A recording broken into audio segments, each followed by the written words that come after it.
Hello everybody, and welcome to another edition of the Tefillah Awareness Shiur. My name is R Yehudah Schwartz, and it's once again a privilege to be doing this shiur again today. We're starting now our 9th week of the shiur number 17 of the shiur.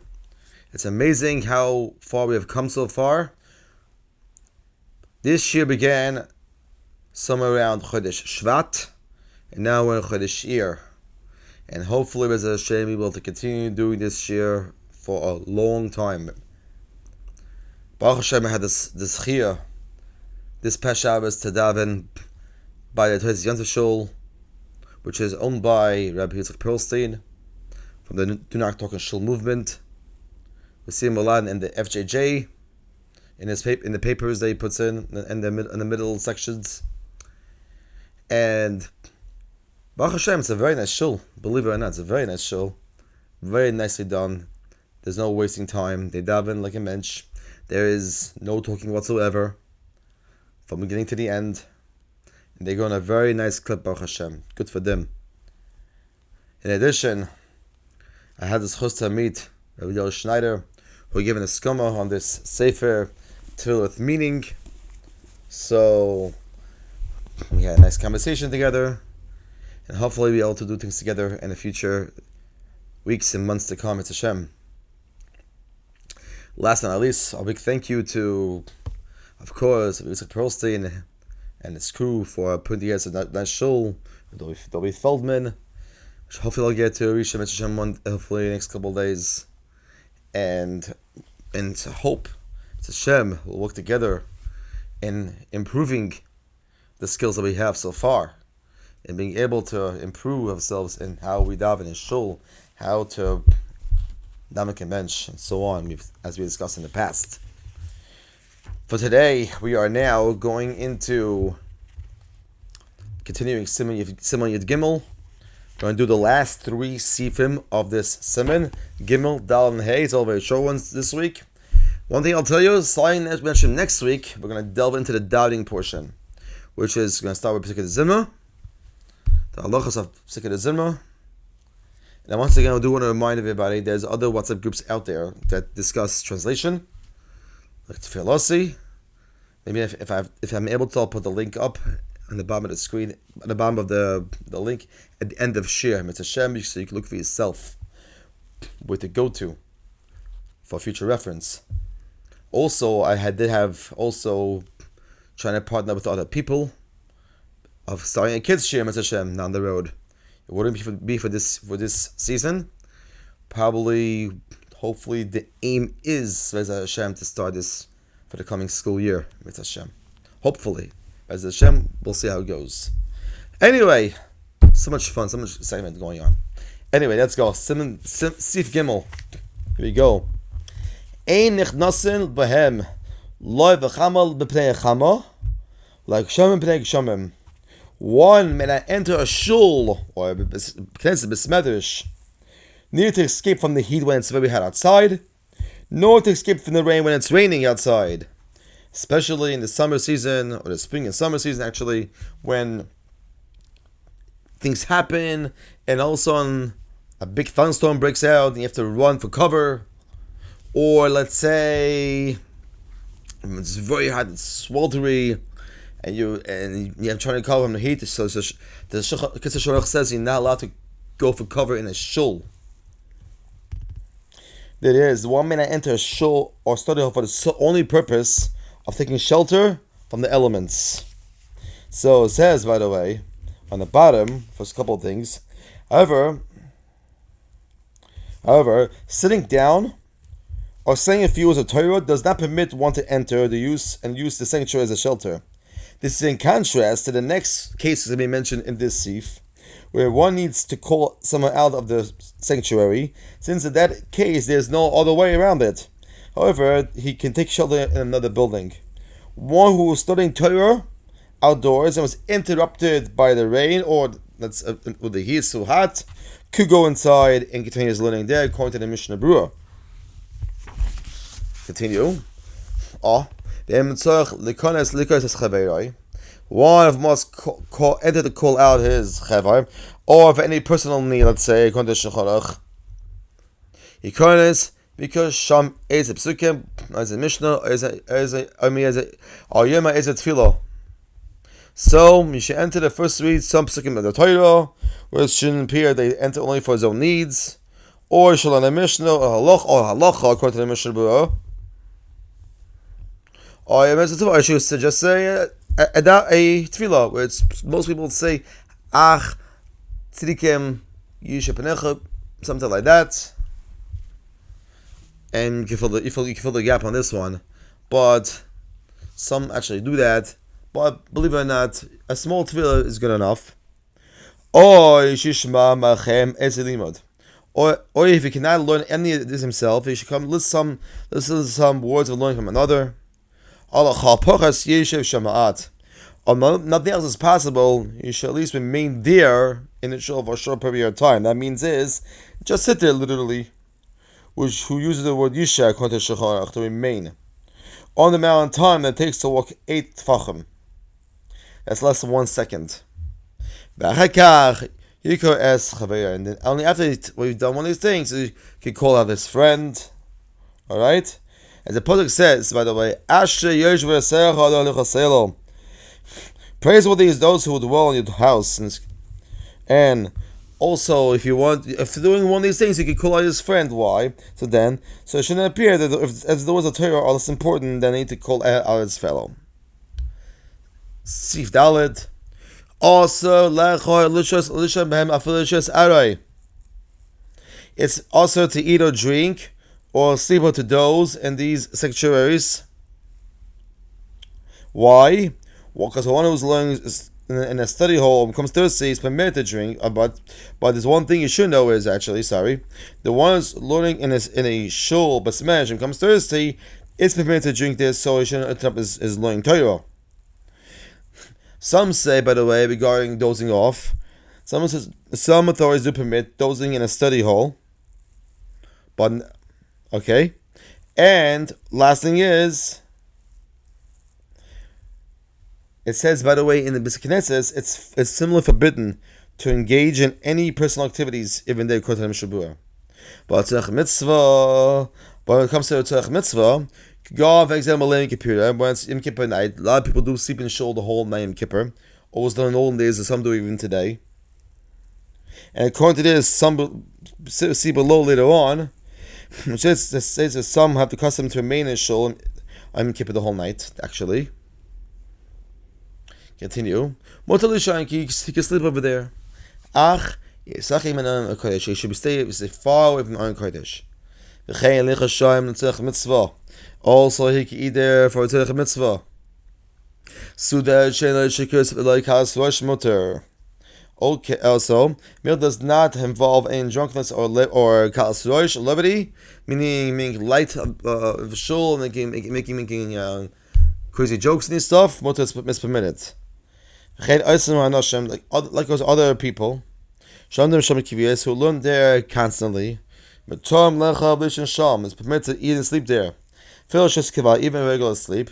So you should not have to interrupt their learning. The Mishabura writes, actually, we'll hopefully, like I said many times, we'll hopefully learn Mishabura, mention down the road. He writes that those who study Torah in a study hall all day may engage in any necessary activity in the Besmedrash, but no kalas rosh whatsoever. Last sif of this siman, says, when a community wants to build a shul, we should inquire instruction from a Talmid Chacham regarding how and in what manner to build it. And there are very complex laws that govern the entire process of building a shul, from the funding thereof to the actual height and layout of the building. And I'll be actually not going to go into that details on this one, but of course a Rav needs to be consulted when trying to build a shul. And with that, we finish Simony Gimel, and now we're going to continue into the other sefer we do every Monday, till with meaning. All right, here we go. We're up to now chapter 5. The purpose of pain. Hashem causes us to experience pain or discomfort. It's not a punishment. Rather, Hashem wishes to send us bounty. And we are only ready for it when we dive into Hashem from the depths of our heart. Only then can a bounty come. Now, the positivity of pain. The Medrash says that Pari brought Klal Yisrael close to Hashem since the Tshuva, when they were being pursued by the Egyptians, were more beneficial than 100 fasts and prayers. Klal Yisrael was very frightened and raised their eyes heavenward. And they did Tshuva and davened. Why did Hashem do this to them? Hashem wished to hear the voices of Klal Yisrael at this time, just as he had heard their voices when they were in Mitzrayim and experienced pain. The Medrash Rabbi says further that Hashem's yearning for our Tefilahs can be compared to a king who was traveling on the road. He came upon a princess who was being threatened by bandits, and she cried to him, "I beg of you, rescue me from the bandits." The king heard her cry and rescued her. After some time, he sought to take her as a wife, but she was unwilling. The king incited the bandits against her so that she would once again cry out and the king would hear her. When the bandits came to attack her the second time, she began to cry out to the king. The king then said to her, "For this I was desirous to hear your voice." When Klal Yisrael was in Mitzrayim, they raised their voice to Hashem. Now once they were safe, Hashem sought to hear their voice, so he incited Pari to pursue them. Based on what we mentioned above, that Hashem desires our tefillas, when He sends us pain and suffering, it's a message for us to come closer to Hashem. It's incorrect to say that if we did not have the pain, we would not have to daven. The very opposite is true. When a person does not daven properly to Hashem, he brings him pain and suffering. There are also other reasons for suffering as well. We'll see soon. If one would daven the way he is supposed to working constantly on his relationship with Hashem, he would not wish to bring him pain. Now, the right tools. The Gemara, in Schabes, Daf Lamed Beis Aleph, says that one should daven so he should not become sick. Once a person is sick, Hashem wants him to daven so he can remove the sickness and, so to speak, beat him to get rid of the sickness. Some commentators explain that if one had as a proper tools of tefillah before he gets sick, then when he becomes sick, shalom, he'll know how to daven and have a good outcome.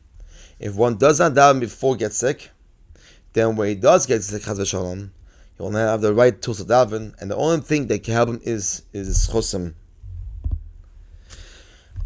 Now the Gemara, in Brachas Daf Samach Lamed Beis, says that everything Hashem does is for the good. So why do we daven for Hashem to remove suffering? Although pain is for our good, Hashem still requires us to remove the pain. Through davening, one sweetens the judgment caused him to experience his pain. Through this, one prepares himself for the good that Hashem will show him through tefillah. The same theory applies to the fact that we ask for parnasa and Hashem already decided how much money we will have. If Hashem wanted us to have a lot of money, He would give it to us, of course. However, through davening, if one grows spiritually and realizes that everything Hashem does is good, when one davens in this way, he becomes a receptacle to goodness from Hashem. A receptacle, sorry. In addition, if one davens when he is in pain, he comes to the realization that there is no one who can heal him but Hashem. The pain is not revenge from Hashem, chas v'shalom. It's there to help him realize that only Hashem can help. Tefillah helps him fix the reason why a person sinned in the first place. His belief that he is in charge and can do what he wishes. More than anything, Hashem wants us to cry out to Him, not once or twice, but over and over again. We should cry and pour out our hearts to Hashem. That's what Hashem wants from us. Most of our lives are spent without headaches, without aches and pains. Most of our days we are able to function. Inside our body, everything is working by Hashem. There are so many different parts that must work perfectly, and everything is functioning smoothly. The great majority of mankind is given the opportunity to call to Hashem happiness and become aware of Him in this way. But unfortunately, most of the time, most people aren't doing this. Hashem gives us all kinds of pressure, such as problems, trouble with children, or trouble having children, chas v'shalom. When our heart is torn in anguish, and we turn to Hashem for help, that's a great success. When we weep and pour out our hearts and tefillah, that's what Hashem wants. When a person faces trouble, whether he is being threatened with bankruptcy, illness, or some other peril, he must understand that this is a heaven-sent trial to help him become great. No matter what happens, the results will be good. But there's no better outcome than the achievement of awareness of Hashem. But I try to actually finish this chapter today also. Next, Sefer Tillim. This documents his pain. However, there is also a lot of joy. He was able to turn around his pain and find so much joy in life. Someone who is completely dependent on Hashem can experience a complete joy. He feels that everything comes from Hashem, so that he is so happy with his life. That person knows that nothing is left to humans, only to Hashem. That person who thinks that everything is up to man will be sad and upset his whole life. As mentioned by Moshe Shlita. Some people, when experiencing pain, say, I'm in pain and I can't daven. However, we must be honest and realize that the true reason why we are not davening. When life was good and pain-free, we didn't feel need to daven because we had everything. Now we're in pain, we can't daven either. What then will get us to daven? A person can spend his entire life without davening. Not when things are good and not when he's in pain. When Hashem shows him love, what kind of davening does he have? When Hashem brings him pain, he says, what kind of God do you want? Would this do to me? The Likutei Amorim says that Klal Yisrael experiences pain in this karma because we did not daven enough to have it removed. Hashem would surely listen to our tefillos. It is not enough to daven 3 times a day. We need to speak to Hashem throughout the day. Once we learn to rely on Hashem, as the Melech did, we can recognize that all our experiences are from Him. We can find joy in the hardship. Now, a little mashal. A man once stood on his roof and threw stones onto a passerby. The police were summoned. What's going on here? They demanded. The door to my house is stuck and I can't get out, the man explained. I started to throw gold and silver out the window so people could look up to see where it was coming from and help me. But they just took the gold and silver and moved on. I tried shouting for help, but no one listened. So I had no choice but to throw stones. That made people look up. In His kindness, Hashem gives us everything. All He wants is for us to come close to Him. However, we get used to life, begin to sin, and do not have a connection with Him. Therefore, Hashem sends us wake-up calls that acts as reminders to come close to Him through tefillah. If the reminder doesn't work, Hashem sends sugar reminders. Anyone with a shred of intellect would realize that all our challenges in life are because Hashem wishes for us to become close to Him. If we would realize this before we experience pain, there will be no reason for wake-up calls. It's unfortunate, true, that we wait until someone's sick in order to daven and organize Talmud conferences. The Gemara in Masechet Sanhedrin Daf Mindel and Base says that one should daven before experiencing pain. We live in a world where people have set jobs and are paid on a regular basis. All that they don't feel that they need to reach out to daven, since they have no pressing needs. They only daven when something happens, and this is regrettable. One of the reasons why a person should daven before he is sick because he's recognizing that the good he has is from Hashem. When one davens after he becomes sick, it seems that he is only davening because of the sickness. When a person is in pain with davens, there's not an indication that he believes davening is effective, since perhaps it only helps when he is screaming from pain. And last but not least, thanking Hashem. When we all face challenges. One challenge may be the inability to deal with a long davening and the resulting irritation. This is one kind of pain that Hashem is sending, and better this kind of pain than physical pain. If we had a close connection to Hashem, we would not focus on pain and suffering. Focusing on pain is dangerous, since it may be one to complain against Hashem. Since it may bring one to complain against Hashem. He may feel that he is rejected by Hashem. If one does not thank Hashem in the painful situation, the problem he is experiencing can bring him to feel detached from Hashem, chas v'shalom. Really, the point of the pain is to connect to Hashem. One should use this opportunity to thank Hashem and grow from the challenge. When he does not connect with Hashem during this time, he is in danger of causing himself more pain. One should talk about how good life is and thank Hashem. If he believed in Hashem's kindness, he wouldn't complain so much. One should daven that the pain he's experiencing should bring him closer to Hashem, not further away. We all want to have only good in life. However, it's incorrect to say, why do I need to daven when everything is good? I have nothing to daven for. One must make sure to harness the power of Tefillah when things are good. So when things are not good, he has the ability and fortitude to daven. The Anshe Knesset Gedolah did not institute the Nusach HaTefillah only for those who have a pressing need. We daven in a plural form because we are davening for all of Klal Yisrael, even if we ourselves have it good. Rabbi say, let's continue to actually do well in our tefillahs, and we should be able to zecher to only have a great stuff for ourselves. Have a wonderful day.